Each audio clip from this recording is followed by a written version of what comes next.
Hello పిల్లలు ఎలా ఉన్నారు ఈ మాట అని నాకు చాలా డేస్ అయిపోతుంది. And hope you all doing good. And అందరికీ హ్యాపీ రక్షాబంధన్. ఇంకొక థింగ్ ఏంటంటే టింకు ఇక్కడ పడుకోవాల్సిన వాడు కాదు, మా మమ్మీ డాడీతో పడుకోవాలి. బట్ నేను ఒక్కదాన్నే ఇక్కడ ఈ రూమ్లో పడుకుంటున్నా అని చెప్పేసి వాడు వచ్చి సోఫాలో పడుకున్నాడు. హౌ క్యూట్ కదా.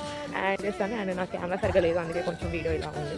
అంటే టింకు రాకముందు రక్షాబంధన్ ఒక రకం, మాకు టింకు మా లైఫ్లోకి వచ్చాక రక్షాబంధన్ ఇంకొకటి అనమాట. సో అప్పుడు చేసుకున్నామంటే జనరల్గా సిస్టర్స్కి మా అత్తయ్య వాళ్ళు వచ్చినప్పుడు రాఖీ తీసుకొస్తే మేము టై చేసుకోవడం అది వేరు.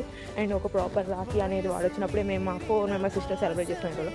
అండ్ అఫీషియల్గా రాఖీకి హాలిడే తీసేసిన తర్వాత నుండి నేను ఒక్కసారి టై చేసిన వాడికి రాఖీ, తర్వాత నుండి నాకు అయినా మా సిస్టర్కైనా కలిసేది కాదు. బట్ మా కజిన్స్ వచ్చేవాళ్ళు, వాళ్ళైతే కంపల్సరీగా టై చేశారు. అట్లీస్ట్ మేము లేనప్పుడు వాళ్ళు అయినా ఉన్నారు అనిపించింది. అప్పుడు నేను వరంగల్లో ఉండి నాకు హాలిడే లేకపోతే రావడం కుదరలేకపోయింది. బట్ ఇప్పుడు నేను చాలా దగ్గరలోనే ఉంటున్నాను కాబట్టి నేను వచ్చి టై చేసి వెళ్తాను. Yes, I left Warangal. అవన్నీ కూడా వస్తాయి, బట్ ఎప్పుడనేది చెప్పలేను, రాకపోవచ్చు కూడా. Okay, bye.